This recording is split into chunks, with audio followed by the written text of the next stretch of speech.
자, 1번에 0에서 4초까지 요 그래프 한번 잘 보자.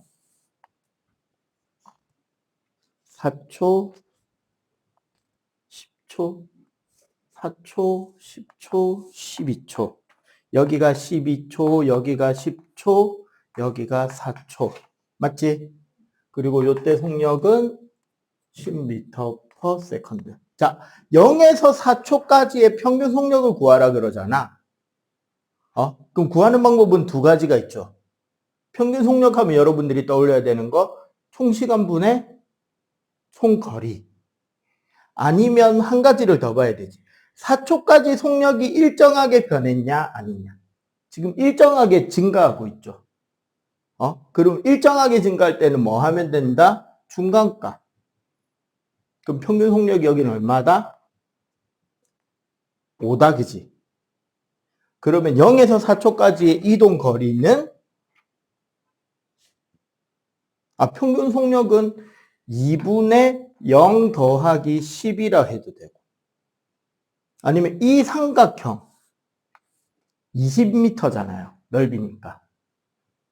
혹은 4분의 20m 해도 되니까 5m/s.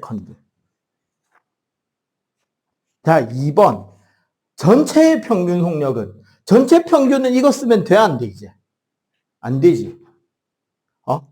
그럼 여기에 20m, 여기는 6초에 10이니까 60m. 그리고 여기는 10m죠. 맞지? 2초고 10m인데 반. 그러면 총 이동 거리가 얼마? 90m인데 시간이 몇 초? 12초. 나누면 6으로 나누면 6으로 나누면 15인가? 2분의 15m/s 혹은 7.5m/s. 이동 거리는 방금 구했죠? 20m, 60m, 10m. 다 해서 얼마? 90m. 자, 4번에 운동하고 있는 물체 A, B, C, D다. 빠른 것부터. 자, A는 봐봐. 2시간에 144면 1시간에 70이니까 20m/s. 중간풀이 과정 해줄까요? 말까요? 봐봐. 72km에 1시간이면 3600초에 72000m. 됐지? 그래서 두 개 날리고 나누면 됐죠? 그 다음에 B는 100m를 20초니까 20분의 100이면 5m/s. 자, C 1분의 2400m. 그러면 60초에 2400이니까 하나하나 날리고 6 나누면 4. 40m/s. 시속 108km.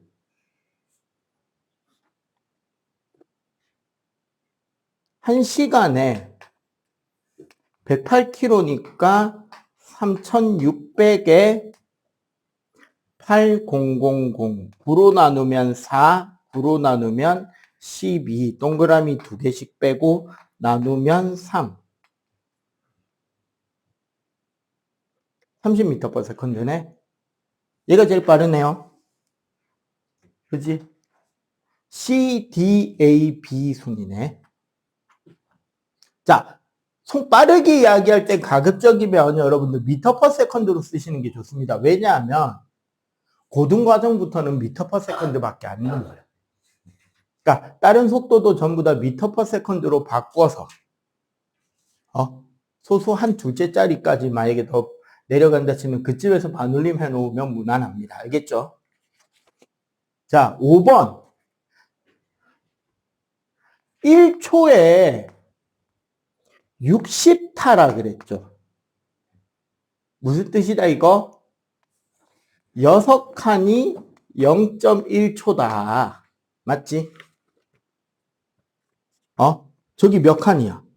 하나, 둘, 셋, 넷, 다섯, 여섯 칸. 그러면 0.1초에 60cm니까 6m/s네요. 그러면 5번에 1번. 한 타점 찍는 데는 1분에 60초. A, B 사이 걸린 시간은 0.1초. 속력은 6m/s. 6번은 내가 건너뛰라 그랬지. 자, 7번. A, B, C, D의 운동이다. 자, 첫 번째 그래프 A. 자, A는 2초일 때 60m잖아요. 맞지? 그럼 얼마? 30m/s. B는 2초일 때 30이지. 그러면 15m/s. 얘가 A, 얘가 B. 그 다음에 C는, 자, C는 60, D는 30이니까 D랑 A랑 운동이 같다라고 이렇게 표시해주면 우리가 문제를 푸는데 도움이 되겠다. 그지? 사전 작업이에요. 문제 안 읽었어, 아직. 그래프만 가지고 문제를 푸는 건 문제가 되지만 그래프를 먼저 보고 이렇게 데이터를 뽑아 놓는 거는 좋은 습관입니다. 아직 판단한 건 아니잖아. 그지? 자, 뇌물체 중에 등속 운동 중인 거는 전부 다 등속이죠. 왜? 첫 번째 그래프는 기울기가 빠르기. 두 번째 그래프는 그냥 Y값이 빠르기. 가장 빠른 건 C다. 그지? 맞고. 가는 틀렸고 나는 맞고. A와 B의 평균 속력은 30과 15니까 다 틀렸고. 거리가 같은 거는 A와 D다. 맞죠? 그러니까 나라 4번 되겠습니다.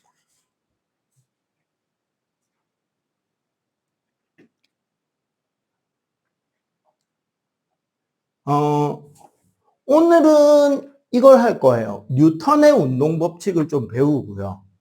그리고 지난번에 선생님이 그 이야기 했죠? 우리가 힘 합성하는 건 했었나? 안 했죠?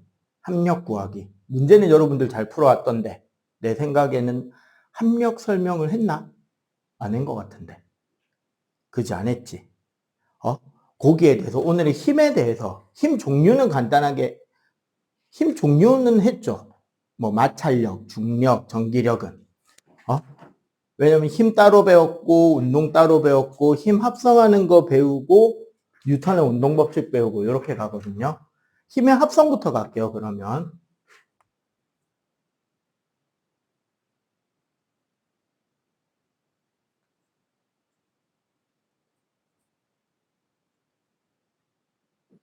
자, 힘의 합성. 옛날에는 한자로 해서 합력이라고 많이 했고 요즘은 이제 문제집에 나오는 용어들을 가급적이면 여러분들이 워낙 한자를 모르는 시대잖아. 그래서 가급적이면 순 우리말로 바꾸려는 정책을 하다 보니까 알짜 힘이라고 부릅니다. 무슨 뜻이냐면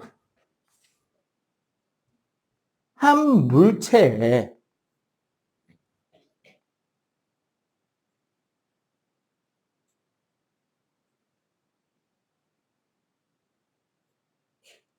두 개 이상의 힘이 작용할 때 우리 첫 시간 역학 첫 시간에 힘이 작용하면 어떻게 된다 그랬어? 물체의 힘이 작용하면 모양이 바뀌거나 운동 상태가 바뀌거나 둘 다 바뀌거나 한다 그랬지. 그럼 힘이 두 가지 이상 작용하면 두 가지로 바뀌나요? 아니면 한 가지로 바뀌나요? 예를 들어 한 가지만 둘 다 바뀔 수도 있지만 보통은 바뀌는 형태, 운동이 바뀐다고 하면 운동이 두 가지로 바뀔 수는 없잖아. 물체가 쪼개져 가지고. 그건 좀 이상하잖아요. 그러니까 이런 걸 생각하면 돼. 자, 여기 못에 고무줄이 이렇게 걸려 있어요. 근데 이 고무줄은 역시 노란 고무줄이죠. 여기서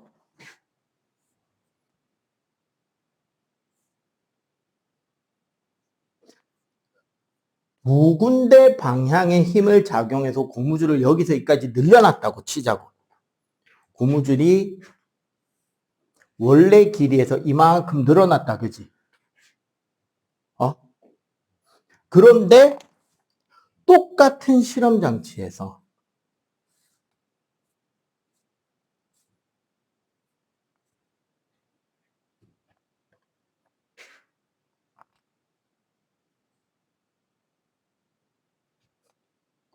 어떤 힘 하나만 가했는데 고무줄이 늘어난 게 똑같다고 볼 수 있다면,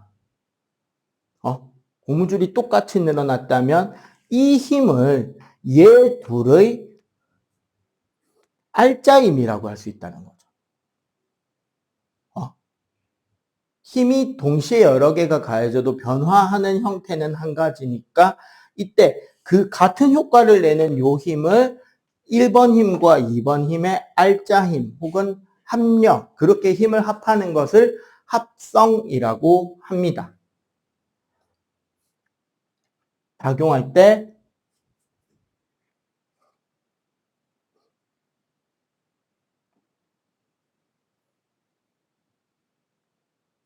같은 효과를 만들어내는 하나의 힘을 알짜힘이라고 하는 거예요. 근데 이걸 계산하는 것 자체는 여러분들이 아까 과제 훑어보는 동안 대충 다 잘 풀어왔던데 쉬워. 심화가 살짝 까다로워져서 그렇지. 요거 봐봐. 어떤 물체 하나가 있어. 여기에 앞으로 F1이 3N, 역시 앞으로 F2는 5N. 이 두 힘을 가했을 때 얘가 점점 빨라지는 뭐가 생긴다? 가속도가 생길 거 아니야. 운동이 바뀔 거니까, 그죠? 그때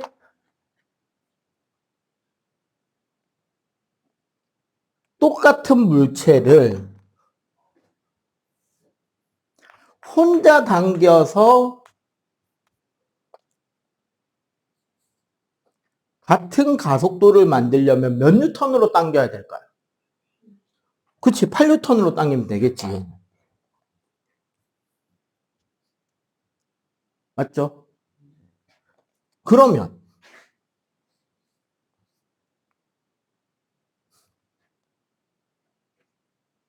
뒤쪽으로 F1을 3뉴턴, 앞쪽으로 F2를 5뉴턴 가한다면 이때 생기는 가속도 A'가 생기겠지.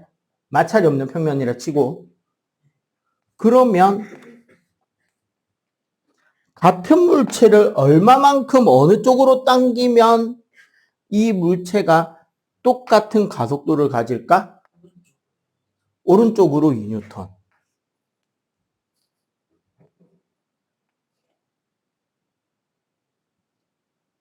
왜 이렇게 나왔다고 판단을 했다? 우리가 이렇게 판단을 한 방법을 생각해 보자면 이 경우는 어떻게 한 거야? 그냥 두 힘을 더했죠. 이건 어떻게 한 건데? 큰 데서 작은 데를 빼거나 혹은 두 힘의 절대값의 두 힘 차의 절대값을 구하고 힘은 크기와 방향 둘 다 있어야 되잖아. 그래서 큰 힘 쪽의 방향이다라고 적어주는 형태가 된다는 거야. 근데 힘이 이렇게 나란하게만 작용하나요? 심화.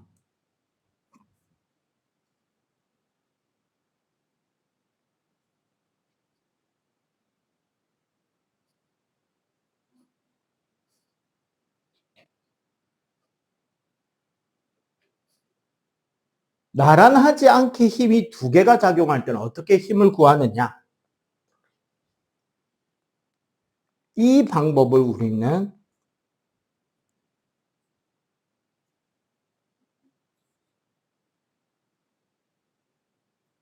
평행사변형법이라 그래요. 무슨 소리냐? 어떤 하나의 물체에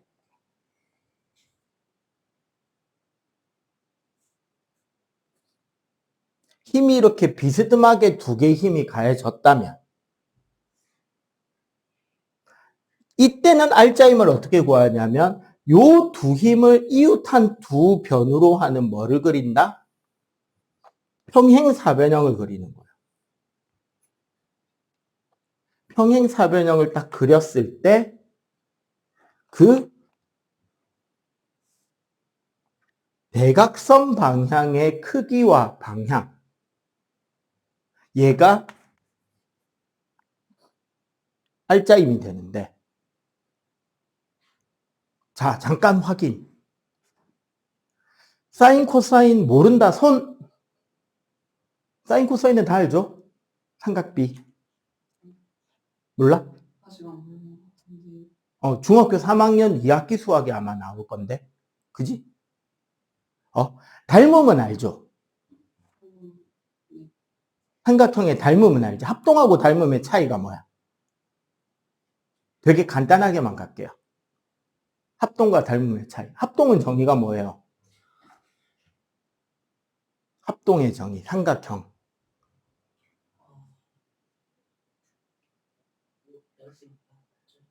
겹쳤을 때 완전히 똑같은 두 도형. 넓이가 같은 삼각형은 많잖아. 겹쳤을 때 완전히 똑같아질 수 있는 두 도형을 우리는 합동이라 그러죠. 그러려면 어떻게 돼야 돼? 세 변의 길이가 같거나 두 변의 길이와 끼인 각의 크기가 같거나 한 변과 양 끝각의 크기가 같으면 합동이죠. 닮음은 뭔데? 하나의 도형을 확대시키거나 축소시켰을 때 합동이 될 수 있는 도형을 닮음이라 그래요. 그러면 세 변의 길이가 같은 대신에 뭐가 같아진다? 세 변의 길이의 비율이 같으면 닮음이라 그래. 맞지? 세 내각의 크기가 같아도 닮음이 되죠. 그래서 여기까지는 알겠죠? 그때 우리 참고로 보통 우리 직각삼각형에서 이야기를 많이 하는데 요쪽 어떤 각도에 대해서 그러면은 빗면을 C, 밑면을 B, 높이를 A라고 할 때 빗면에 대한 높이의 길이 비율. 네, 이게 사인이에요. 빗면에 대한 밑변의 길이 비율. 요게 코사인. 밑면에 대한 높이의 비율을 탄젠트라 그래. 왜냐하면 영어 필기체로 S가 이렇게 쓰이거든. 사인. 그래서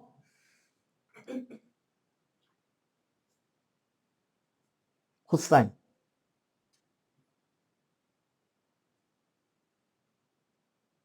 탄젠트. 이렇게 해서 그 길이의 비율을 잡는데 그러면 그 길이의 비율은 요 각이 결정하겠지. 여기 직각이니까. 맞죠? 요렇게 되는데 이 과정에서 피타고라스가 적용이 되는 부분이 있어요. 이거는 너는 이제 결과만 알면 되고 나머지는 배운 사람들은 사인 코사인 특성을 좀 알 테니까 우리 여기 보세요. 그러면은 요게 F1이고 요게 뭐야? F2가 되지. 평행사변형이니까. 맞죠? 왜? 얘랑 얘랑 같을 거 아니야. 길이가. 여기서 요렇게 삼각형을 따내면 여기를 세타라고 할 때 요 길이가 나온단 말이야. 뭐? F2의 사인. 요 길이는 F2의 코사인이 됩니다. 왜? 자, 사인은 C분의 A니까 A는 C 사인이 되죠.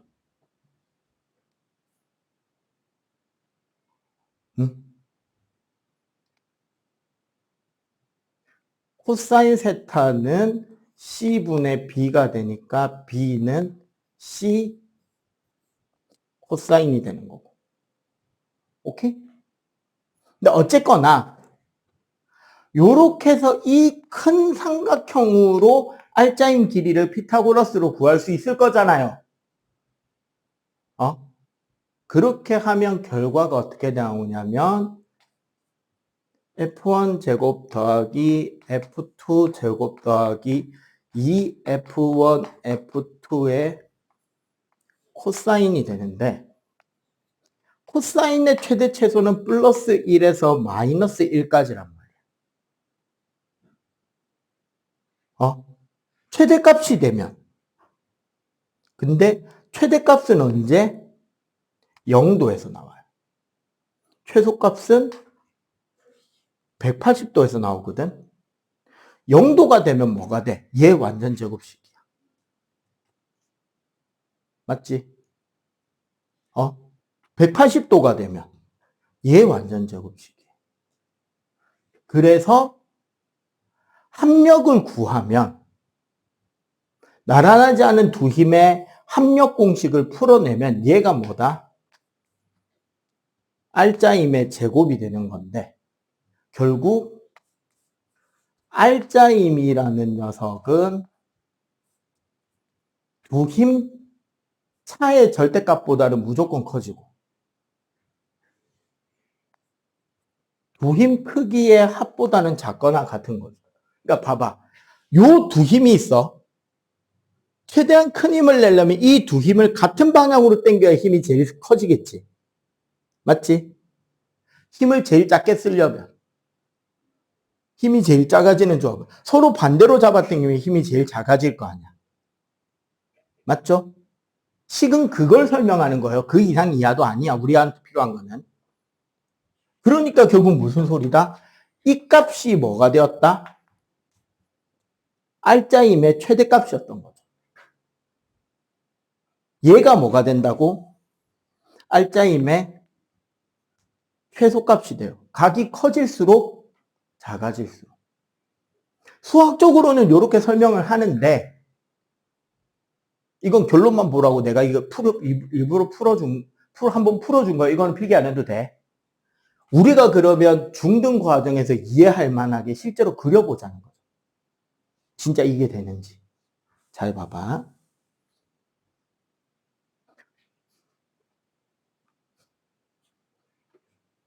자, 선생님이 최대한 크기가 같은 힘들을 그려볼게요. 세 칸 조금 더.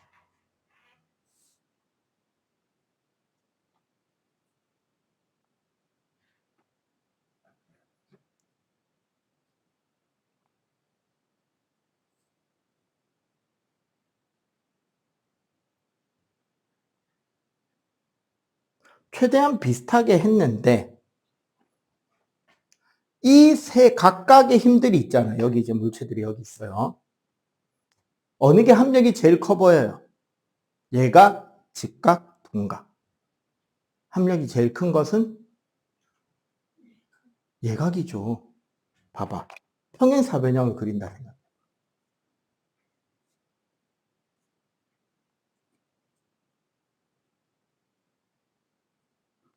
그럼 알짜임.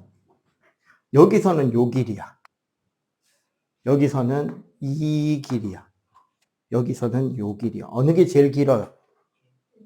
예각이 제일 길지. 분각이 제일 짧죠. 그 말은 뭐다? 요 각을 줄이면 줄일수록 합력은 점점 어떻게 된다? 커지겠죠.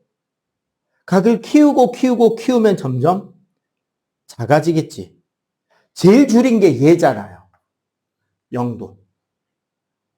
그러니까 얘가 최대값이 되는 거야. 제일 늘린 게 몇 도예요? 180도. 얘가 최소값이 되는 거죠. 그래서 결론적으로 뭐다? 알짜임의 범위는 두 힘 크기를 합한 거보다는 작고 두 힘 차를 뺀 절대값보다는 큰데 얘가 절대값이니까 뭐가 된다? 0보다는 크겠죠. 맞지? 자, 그래서 요 식에서 우리가 나오는 게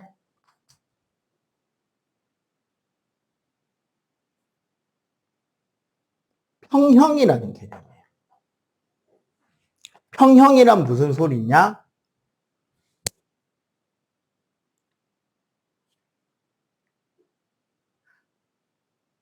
한 물체에 가해진 힘의 총합이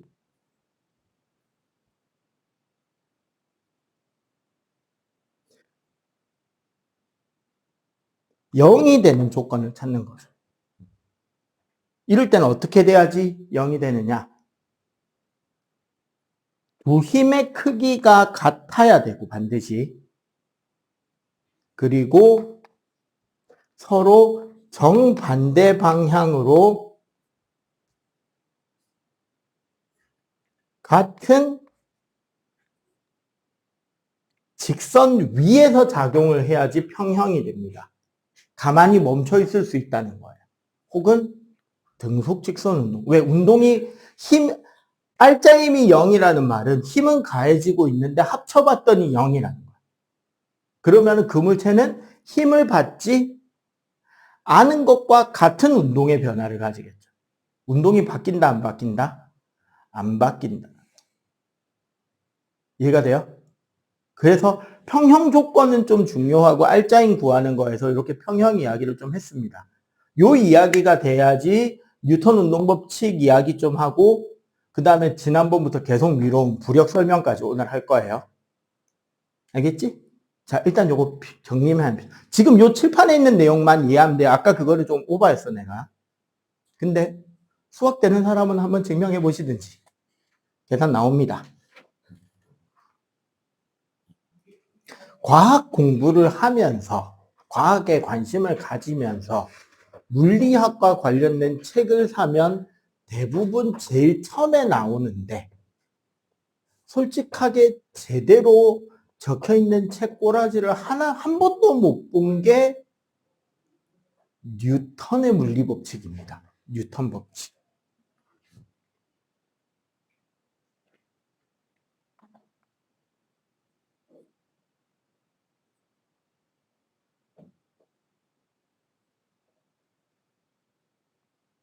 보통 우리는 1법칙을 관성이라고 배웠을 거고요. 그지?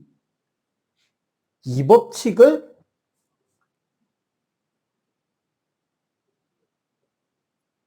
속도 법칙이라고 보통 많이들 쓰여 있어요. 책들에는. 그죠? 처음 보냐? 응?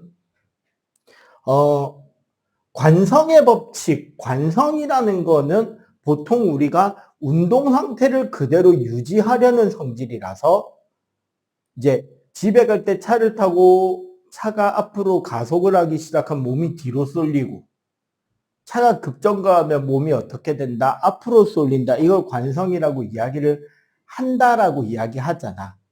움직이던 물체는 계속 움직이려고 하고 멈춰있던 물체는 계속 멈춰 있으려고 하기 때문에 갑자기 운동이 변하려고 하면 그에 대해 반대쪽으로 힘이 생긴다. 뭐 이런 이야기를 하는데 설명이 좀 잘못된 거거든요. 그거. 방금 말한 거는 관성력이라고 하는 상대론적 세계관에서 이야기해야 되는 내용인 거고 원래 그러면 관성법칙은 어떻게 이야기해야 되느냐? 알짜힘이 0인 운동의 상태에 대한 이야기가 돼요. 보통 우리는 가속도 법칙이라면서 F는 ma라고 보통 많이들 쓰는데 이 말은 들어본 적 있을 거 아니야, 보거나. 맞지? 근데 사실은 이게 여기 적힐 말이 아니고 운동 법칙 자체가 가속도가 질량당 받는 힘이다로 쓰여야 돼요. 그러면 이 법칙은 뭐라고 쓰여야 되느냐? 그 R자임의 크기가 0이 아닌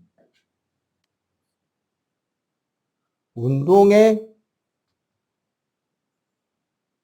변화에 대한 이야기가 된다는 거예요. 1법칙과 2법칙이 각각.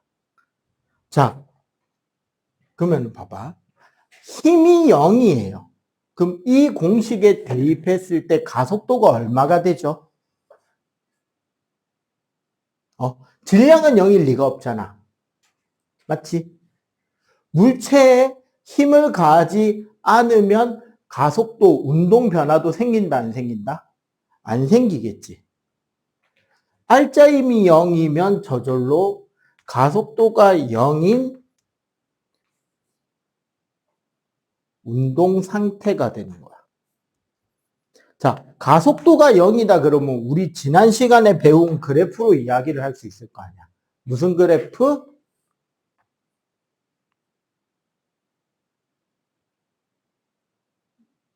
속력과 시간이 나타나는 그래프. 어떤 그래프가 그려져야 되죠? 운동이 가속도가 0이면 무슨 운동? 네.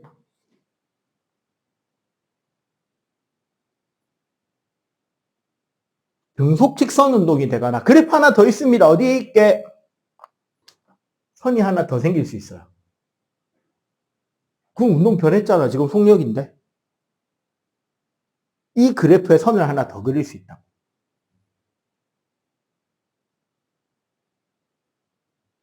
어디 있을까요? 여기 있죠, 여기. 무슨 상태? 정지된 상태.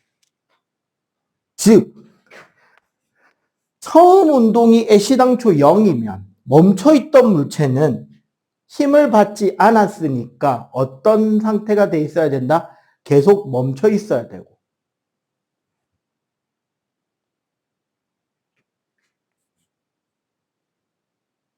운동 중이던 물체는 힘을 받지 않았으니 운동이 바뀌면 돼요, 안 돼요? 그리고 우리 맨 처음에 물체의 힘이 작용할 때 운동 상태가 변한다 이야기 했잖아. 그리고 운동 상태란 뭐랑 뭐다?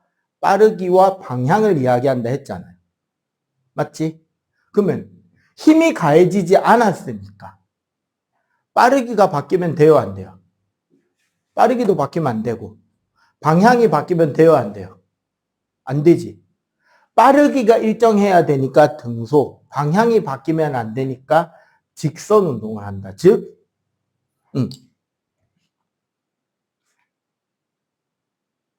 원래의 상태를 뭐 한다? 유지한다. 얘를 관성이라고 하는 거야. 그러면 이 법칙은 R자임이 0이 아니다. 즉 따라서 가속도는 n분의 f가 결정을 하겠죠. 질량에 반비례하고 힘의 크기에 비례하겠지. 그지? 그럼 여러분들 빠르기의 변화를 크게 만드는 어떤 자동차나 탈 것을 만들고 싶어요. 타고 다닐 만한 장치를.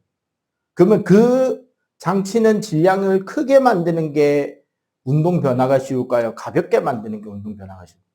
가볍게 만드는 게 운동 변화가 쉽겠지. 그래서 신호 대기 중인 건널목에서 신호 딱 바뀌면 제일 먼저 튕겨나가는 게 뭐야? 배달 오토바이. 힘이 작지만 질량은 훨씬 가벼우니까 가장 순발력 있게 튕겨나가죠. 그리고 빨리 설 수 있지, 가벼우니까. 여러분들 봐봐. 승용차에 있고 버스에 있는데 기차에 없는 게 있어요. 뭐게? 네, 안전벨트가 기차에는 없죠. 왜 없게? 네, 기차는 안전벨트가 필요할 만큼 가속도를 못 만들죠. 왜? 무거워서. 그래서 급출발도 안 되고 급정거도 안 되는 거야. 무거우니까. 하면서 실제로 기차 역 들어온다고 브레이크 미리 잡기 시작할 때 보면 불꽃 튑니다. 근데 예상만큼 잘 멈춰져? 그지? 그래서 기차는 안전벨트가 없어요. 선생님, 비행기는 근데 왜 있어요? 그거 벨트 없이 사고 나면 튕겨나가잖아. 그 가끔씩 그 재난 영화 보면, 아니면 어떤 요즘에 우리나라에도 그런 또라이들이 몇 명 나왔죠. 날고 있는 비행기 문짝 열어버리기. 그게 착륙할 때 다 돼서 열어서 별 사고가 없었던 거지. 막 지상 5,000m, 6,000m에서 열어봐. 그 재난 영화 찍는 거 와! 맞죠? 그런 것들 때문에 거긴 있는 거예요. 자, 어쨌거나 그러니까 그러면은 얘는 뭐다? 즉 변화한다는 소리잖아. 그러면 언제 어떻게 변하느냐? 첫 번째, 위에 화살표를 넣으면 원래 고등과정에서는 벡터라 그래서 크기와 방향이 다 있는 개념이다라고 이야기를 하는 건데 지금은 방향에 대한 이야기만 좀 해볼게요. 힘의 방향과 운동의 방향이 나란하면 어떻게 되느냐? 속력은 변화하고 방향이 일정합니다. 요게 등가속도 직선 운동이죠. 우리 지난 시간에 배운 거. 이런 거 생각해 보면 돼. 예를 들어 우리 사직 야구장 앞에 그 광장에서 실험을 한다고 생각해 봅시다. 저기 홈플러스에서 카트 한 개를 훔쳐와가지고 광장 가운데 놓고 저기에 강민이 태워놓고 발로 뻥 찼어. 마찰력 없다면 그때부터 그 카트는 무슨 운동을 하죠? 알짜임이 0일 테니까 등속 직선 운동을 하겠죠. 그래서 쭉 미끄러져 가는데 선생님이 마법을 부릴 거예요. 뒤에서 강한 바람을 불게. 굴러가는 방향으로 바람을 더 세게 미는 거야. 그러면 그 카트는 어떤 운동의 변화가 생길까요? 점점 빨라지겠죠. 운동하는 방향 반대쪽에서 막 바람을 불면 점점점 느려지다가 멈춘 뒤에 반대로 밀려나겠지. 그치? 그 이야기예요. 힘과 운동의 방향이 평행이면, 즉 나란한 방향으로 힘이 가해지면 빠르기는 변하지만 방향은 변화도 변하지 않는다. 그 직선상은 바뀐다, 안 바뀐다? 안 바뀐다. 두 번째, 힘의 방향과 운동의 방향이 수직이면 어떻게 될까요?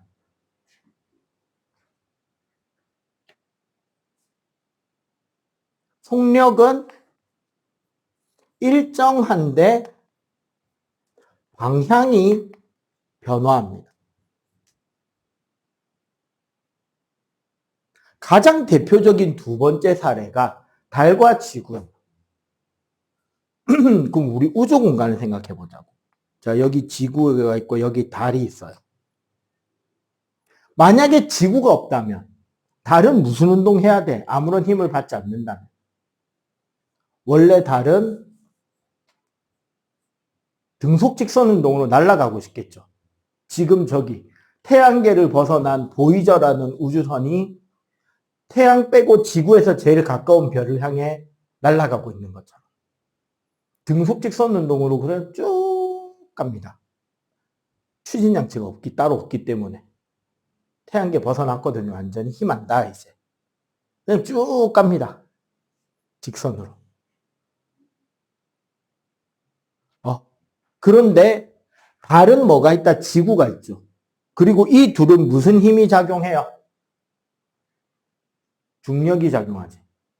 서로가 서로를 끌어당기고 있잖아. 근데 달이 훨씬 가까우니까 달은 지구에 끌리는 중력에 의해서 방향이 바뀌는 거죠. 근데 그 방향이 항상 어디다? 운동 방향의 수직으로 지구 중심을 향해 작용을 하는 거지. 그러면 달은 어떻게?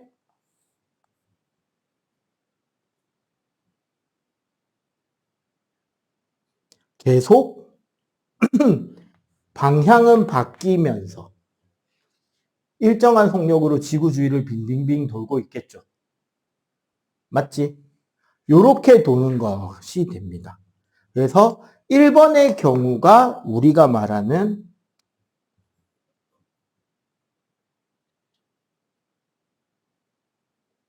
등가속도 직선 운동이라고 합니다. 두 번째 경우를 우리는 등속 원운동이라고 합니다. 그러면 이런 생각을 해봅시다. 힘과 운동이 비스듬한 각도를 유지하면 어떻게 될까? 속력도 변화하고 방향도 변화합니다. 왜? 봐봐. 어떤 물체가 있는데 이 물체가 이쪽으로 운동 중이야. 근데 비스듬하게 힘이 가해졌어. 아까 우리 힘 두 개가 가해질 때 대각선 방향, 평행사변형 대각선으로 힘을 합했잖아. 그 말은 어떻게 설명해도 되느냐? 이 F라는 힘을 직사각형으로 나눠보는 거야. 요렇게. 요렇게 나누면 평행인 힘이 하나 생기죠.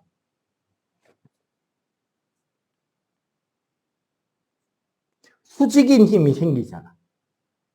맞지? 그래서 평행인 힘 때문에 뭐가 변하고 속력이 변화하고 수직인 힘 때문에 뭐가 변한다? 그렇죠. 방향도 변화하게 돼요. 결국 둘 다 변하지. 이 대표적인 예가 두 가지가 있는데 첫 번째가 포물선 운동이에요. 포물선은 우리가 땅에서 물체를 비스듬하게 던졌을 때 날아가는 운동인데 이 운동의 특징은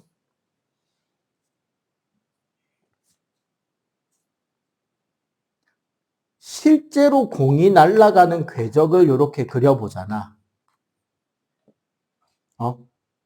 힘은 어떤 힘이 가해질까요? 이렇게 포물선으로 날아가는 공에 대해서.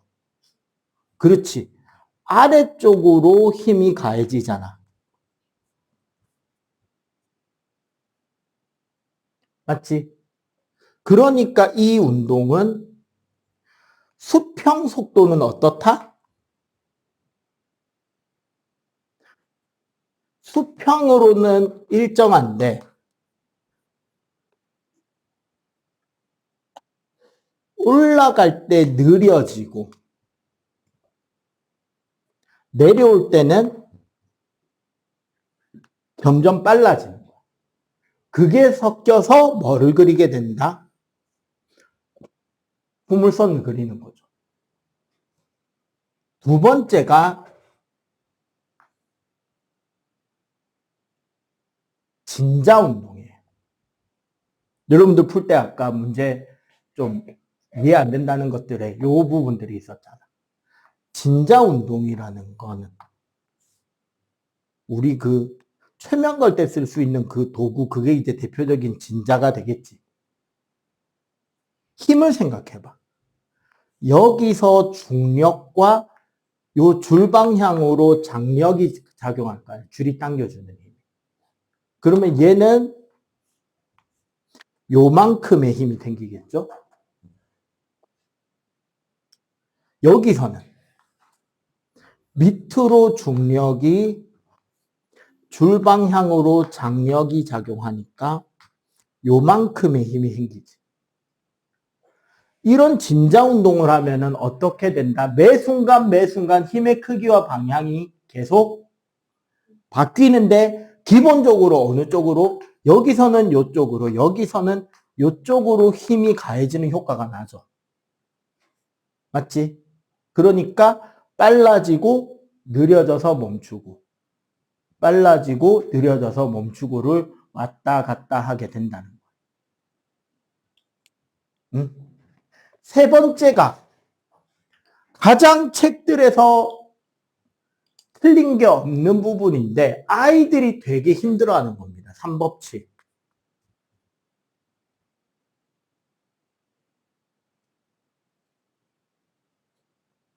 작용 반작용이에요. 뜻은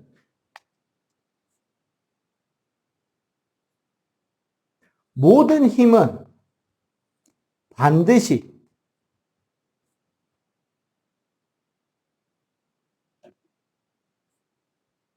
두 물체 간의 상호작용이다.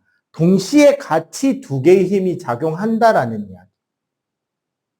무슨 소리냐면, 자, 선생님 팔 당겨보세요. 나 안 당길 거야. 양손을 잡고 있는 힘껏 세게. 시작. 더 세게, 더 세게, 더 세게, 더 세게. 봐봐. 난 내가 안 당겼는데 끌려오죠. 자, 무슨 일이냐? 형준이가 선생님을 잡아당긴 힘을 작용이라고 한다면 선생님 팔도 형준이를 잡아당기는 힘이 같이 생겨버리는 거야. 이게 반작용입니다. 이걸 상호작용이라고 그러는데 이 작용 반작용에서 재밌는 특징이 있어요.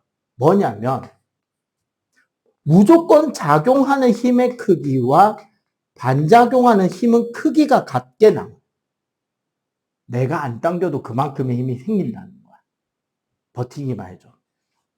그리고 그 두 힘은 180도 반대 방향에서 같은 직선상에서 작용을 하는데 이게 문제죠. 야, 잘 봐. 아까 적은 것 같지 않냐 이거? 왠지 아까 적은 것 같은 느낌이 들지? 뭐랑 비슷하게 보여요? 힘의 평형과 비슷하게 보여요. 그래서 아이들이 틀려요, 여기를. 평형과 작용 반작용은 현역 고등학생들도 헷갈립니다. 다른 거예요. 평형은 참고로 평형은 물체 하나에 힘이 두 개가 같이 작용할 때인 거야. 쉽게 말해서 선생님이 여러분들 볼따기를 양쪽으로 잡고 양쪽으로 똑같은 힘으로 잡아당기면 여러분들의 머리는 한쪽으로 끌려가요? 아니면 가만히 있어요? 가만히 있죠. 물론 볼따구는 늘어나겠지만. 이게 힘의 평형이고 선생님이 이렇게 팔 한 팔로 이렇게 벽에 기댈 수 있는 거는 내가 벽을 미는 만큼 벽도 나를 밀어내주기 때문이에요. 이게 작용 반작용이에요. 내가 바닥에서 바닥을 누르는 만큼 바닥은 나를 떠받쳐 올려요.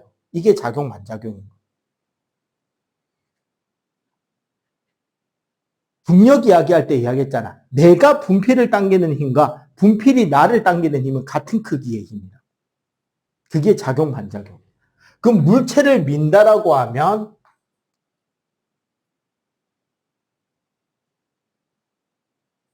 물체가 지금 두 개가 이렇게 붙어 있잖아. 예를 들어 요 두 개가 있다고 쳐요.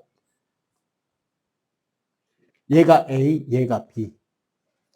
A가 B를 미는 힘은 B에 작용하고 있죠. B가 A를 미는 힘은 A에 작용한단 말이야. 물체가 다른데 합력을 구하면 돼요, 안 돼요? 안 된다는 거지. 선생님, 그러면 작용, 반작용 구별할 수 없나요? 있어요. 요것만 딱 따져보면 돼.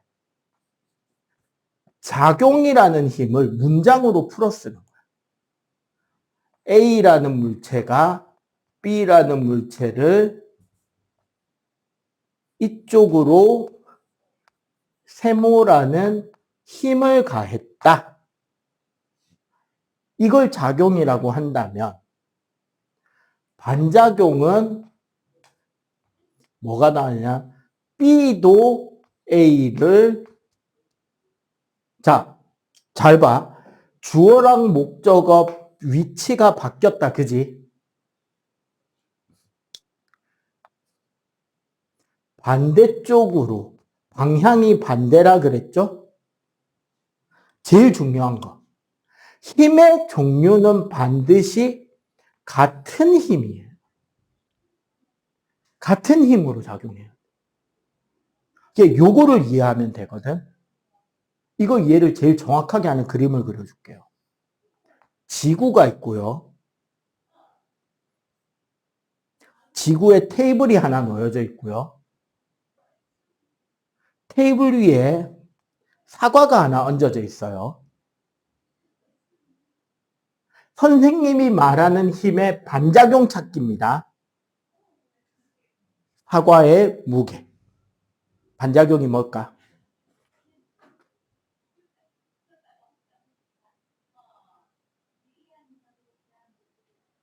사과 무게. 반작용은 사과에 가해지는 중력의 반작용을 구하시오.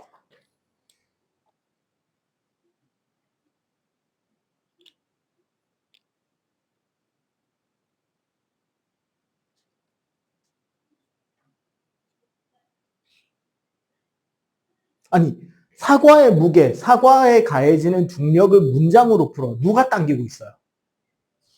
네, 지구가 사과를 지구 쪽으로 중력으로 당기지.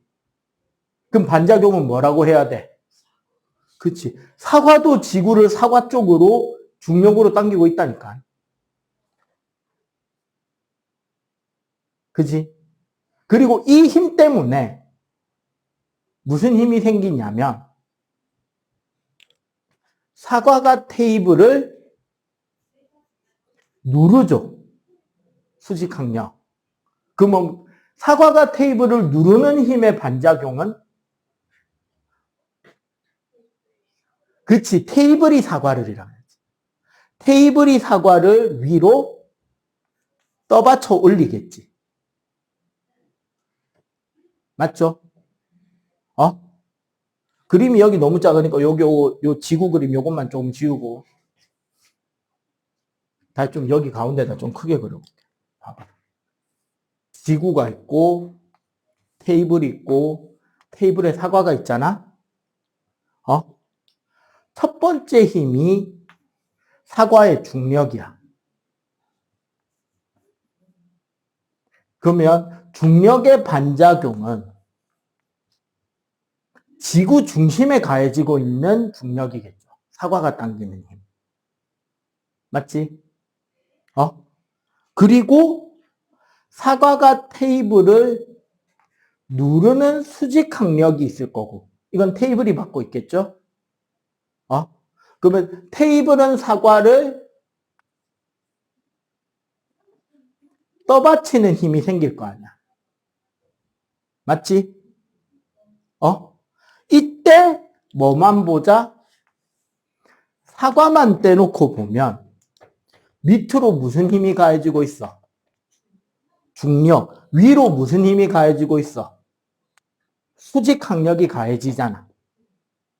이 두 힘의 알짜임이 얼마다? 0인 거야.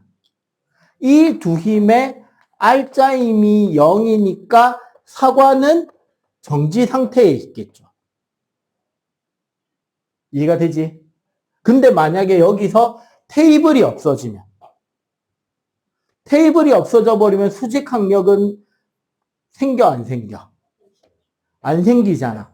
그러면 사과는 그때부터 뭐 하기 시작한다? 아래쪽으로 떨어지기 시작하겠지. 가속도를 가지고. 맞지? 그 크기가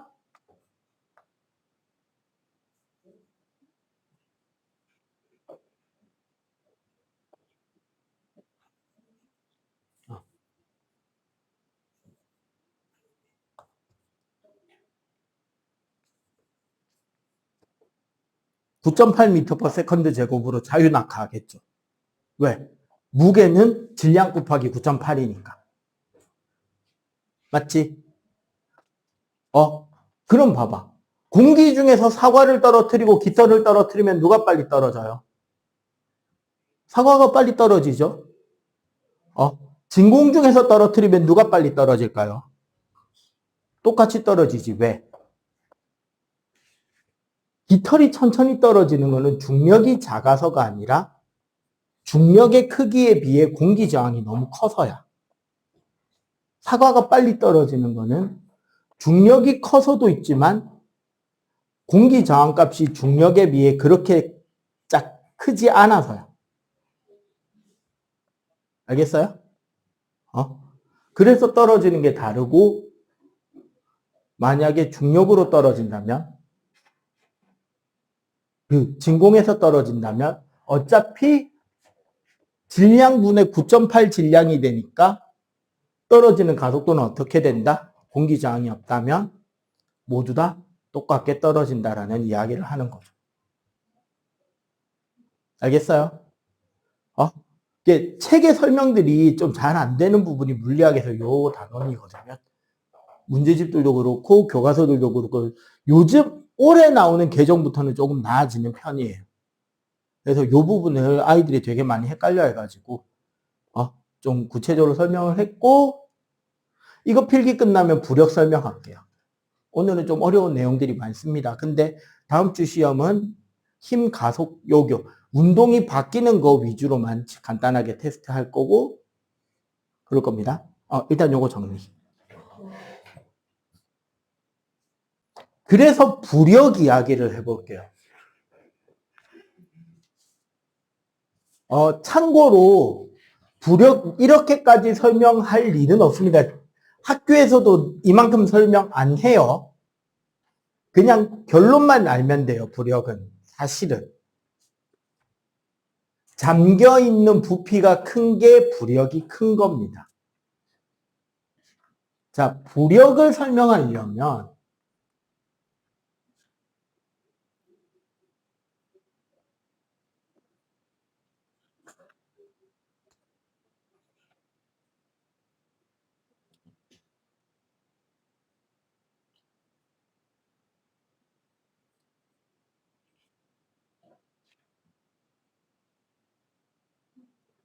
유체 내부에 있는 물체를 유체가 떠받쳐주는 힘을 부력이라 그래. 근데 이게 액체나 기체 같은 흐르는 물질인 유체에서 가해지는 힘과 관련된 거는 사실은 되게 어려운 역학입니다. 유체역학이라고 대학생들도 치를 떠는 과목이에요. 실제로 어렵거든. 왜 어렵냐면 우리가 고체 혹은 우리가 강체라고 부르는 이런 고체들은 힘으로 힘의 형태로 힘이 전달이 돼. 작용, 반작용으로. 그런데 그게 유체에서는 힘 대신에 압력이라는 형태로 힘이 전달이 됩니다. 압력이란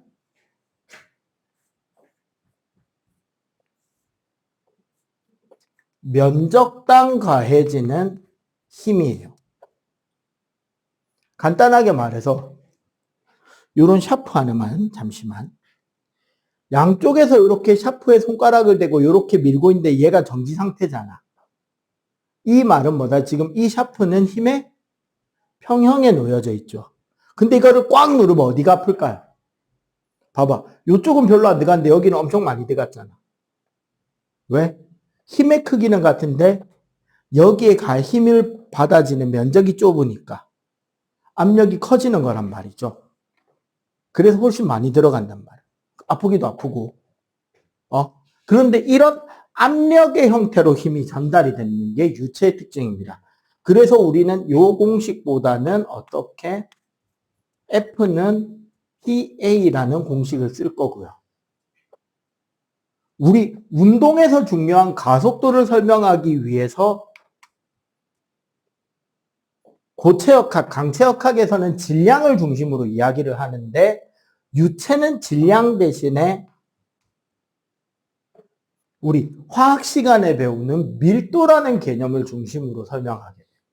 액체나 기체는 질량을 측정하는 게 쉽지 않아요. 특히 기체는. 그지? 그래서 밀도라는 형태로 설명을 하게 되고 밀도 D는 부피분의 질량이지.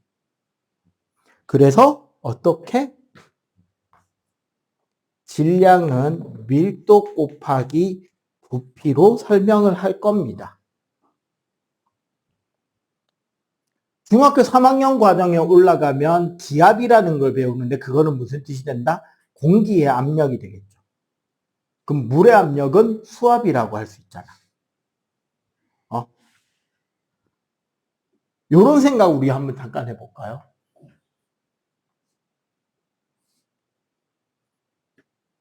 요런 원통에 물이 지금 꽉 차 있어요. 물의 밀도, 물이 꽉 차 있는데 요 물 밑에 바닥이 받는 압력을 구해보자고. 응? 물 밑바닥이 받는 압력을. 압력은 요 면적 A, A분의 F니까 A분의 9.8M. 9.8 쓰기 귀찮으니까 mg라고 쓸게요. 고등처럼. 요 g가 9.8 말하는 거야. 그럼 mg는 뭐야? 무게겠죠. 무게는 중력이니까 힘이 되겠다. 그지? 그런데 이 질량은 뭐가 된다? 물의 밀도 곱하기 물의 부피가 되잖아. A분의 dVg가 되겠죠? 근데 이 액체의 부피 V는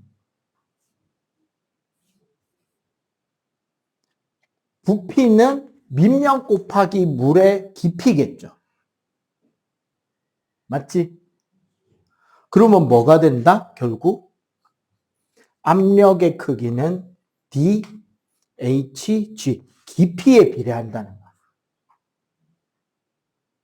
잠수함이 위험하고 사고가 나고 얼마 전에 미국인가 유럽의 백만장자들이 타이타닉 탐사하겠답시고 이상한 관광업체에서 잠수함 빌려서 잠수했다가 통으로 찌그러져 다 죽었죠. 그만큼 물이 밖에서 누르는 압력이 무지막지하단 말이에요. 그리고 그 압력은 재밌는 게 모든 방향에서 똑같이 작용해요. 깊이만 같은. 확인하는 방법. 집에 보면 크린 장갑이라고 있을 거예요. 그 투명한 비닐 장갑. 그거 손에 끼고 세면대에 물 받아놓고 이렇게 손가락을 싹 넣어보세요. 낀 채로. 그럼 어떻게 되느냐. 장갑에 공기가 쫙 빠지면서 손가락에 딱 붙어요. 물분자들이 막 운동하면서 장갑을 우리 손에 바짝 밀착시켜준단 말이에요. 그게 수압이거든. 근데 그 수압이 어떻다? 깊이가 깊어질수록 더 커진다는 거죠. 그지? 자, 그러면 우리 이런 걸 한번 생각해. 진짜 그 아르키메데스의 원리. 그 아저씨가 홀딱 벗고 광장을 달리게 됐던 커다란 물통에 요만한 물체 하나가 잠겨 있다고 생각해 봅시다. 요 물체 면적은 A예요. 자, 여기까지 깊이가 H1, 바닥까지 깊이가 H2라고 한다면 요 액체의 밀도를 D라고 할 때 이 액체가 바닥을 떠받치는 압력 P2는 DH2G겠지. 맞지? 이 액체가 요 윗면을 눌리는 압력은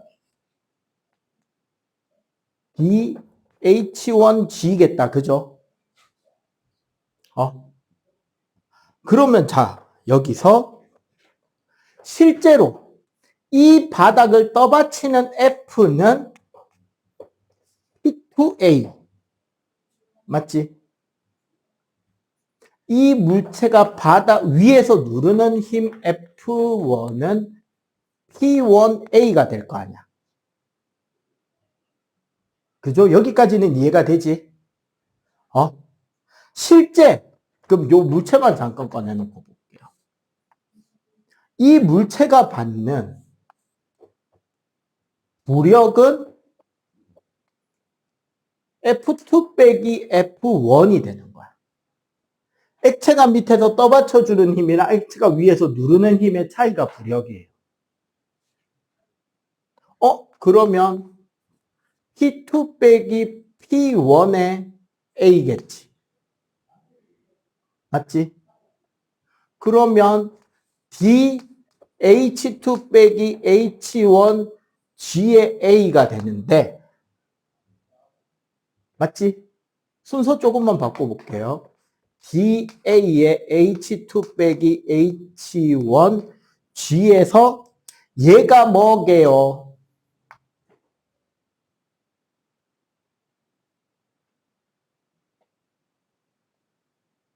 A 곱하기 H2 빼기 H1. 이 깡통 부피잖아. 맞지? 즉 DVG. 결국 요 값이 상징하는 거는 깡통이 밀어낸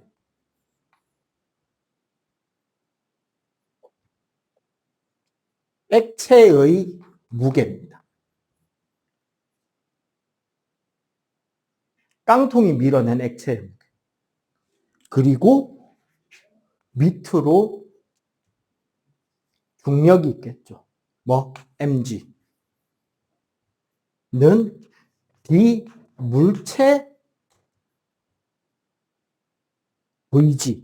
맞지? 여기 부력은 여기서 DVG인데 정확하게는 DV 액체 G겠지.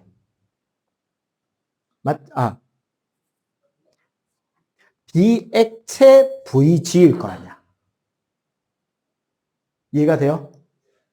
결국 뭐냐면 물체의 밀도와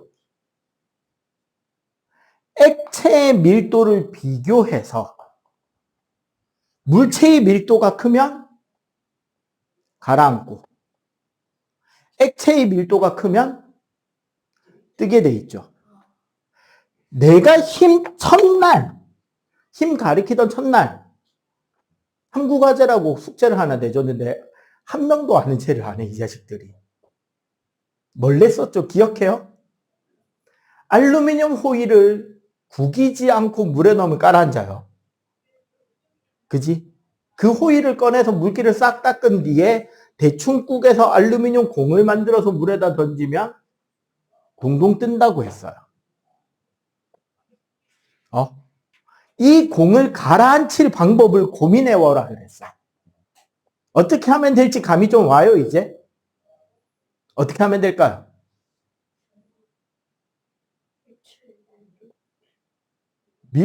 알루미늄 공의 밀도가 작아서 뜨는 거란 말이야. 그럼 알루미늄 공의 밀도를 높이면 되겠죠. 질량을 줄일 수는 없잖아. 그럼 어떻게 하면 돼? 밀도 공식 어디 갔냐? 밀도 공식. 여기 있네. 밀도를 크게 하면 된다고. 깔아앉는다고. 질량을 늘릴 수는 없잖아. 그쵸? 알루미늄 공을 망치로 통통통통통 두들겨가지고 꽉 눌러서 알루미늄 덩어리처럼 만들어서 물에다가 톡 던지면 어떻게 된다? 바로 가라앉는 거. 봐봐. 강철의 밀도는 물보다 클까요? 작을까요? 당연히 크지. 근데 강철로 만든 배는 물에 떠요? 가라앉아요? 뜨지. 왜? 중간에 빈 공간을 만들었잖아. 껍데기만 잘하냐. 속은 텅 비었잖아. 그러니까 뜨는 거야. 여러분들 이제 점점 날이 따뜻해져 오고 어제는 해운대 해수욕장에 수영복만 입고 일광욕을 즐기는 외국인들도 나타났다는데 원래 자주 보이는 짓거리입니다. 특히 저기 영국에서 온 원어민 교사들 3월부터 10월까지 해운대에서 일광욕합니다. 원래 영국은 햇볕이 안 좋단 말이야. 그래서 근데 게다가 우리나라보다 훨씬 춥잖아. 그러니까 우리나라는 3월달 날씨만 조금 풀리면 바로 일광욕 시작해요. 걔네들은 피부가 약해서. 근데 어쨌거나 물놀이 할 때 입는 부력 보조복의 효과는 뭐다? 그치. 사람은 원래 밀도가 얼마냐면 0.95예요. 자, 요즘은 이제 여러분들 다 그 생존 수영하면서 배우죠. 수영하는 법을. 그래도 물에 안 뜨는 사람 있냐? 나 수영 못한다. 맥주병이다. 뽀글뽀글 가라앉는다. 가라앉냐? 뜨는 방법 가르쳐 줄까요? 머리를 물에 집어넣으면 돼. 그러니까 정확한 과학적으로 수치적으로 말해줄게. 우리가 완전히 맨몸이나 수영복만 입었다고 가정할 때 우리가 물 밖에 있을 수 있는 신체 퍼센트는 5%만 있어. 5%만 물 밖에 나와 있을 수 있어요. 우리 몸의 20분의 1만 물 밖에 나와 있어야 돼. 그러면 그걸 더 늘리려면 내 몸의 무게 증가보다 부피 증가를 더 시키면 되겠지. 숨을 크게 들이쉬면 여기가 되게 부풀어 오를 거 아니야. 그러면 어떻게 된다? 더 잘 뜨겠죠. 근데 5%로면 딱 어디냐면 여기에요. 코랑이만 물 밖에 내놓고 나머지 몸에 힘 빼고 이래 있으면 떠 있어. 그러려면 실제로 눈까지 물이 올라와야 돼. 머리를 더 뒤로 제껴 넣어야 돼. 근데 봐봐. 겁먹는다고 머리를 물 밖으로 빼면 부피가 줄어드니까 부력이 줄죠. 그러면 5%만 밖에 나와 있을 수 있으니까 여기만 뜨고 가라앉는 거야.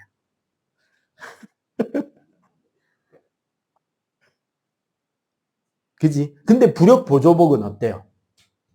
부피에 비해서 무게가 적잖아. 그러면 그 부력 보조복이 도와주는 부력 크기만큼 물 밖으로 내놓을 수 있다고, 머리를. 그래서 구명조끼 입고 여기 다리까지 끈을 다 채우면 이렇게 떠 있을 수 있어요. 머리만 물 밖에 동동동 띄워놓을 수 있다고. 그리고 이게 익숙해지잖아. 그러면은 수영을 제대로 배운 사람들이 저게 도대체 가능한 짓이냐를 궁금해하는 선생님만의 수영이 가능해집니다.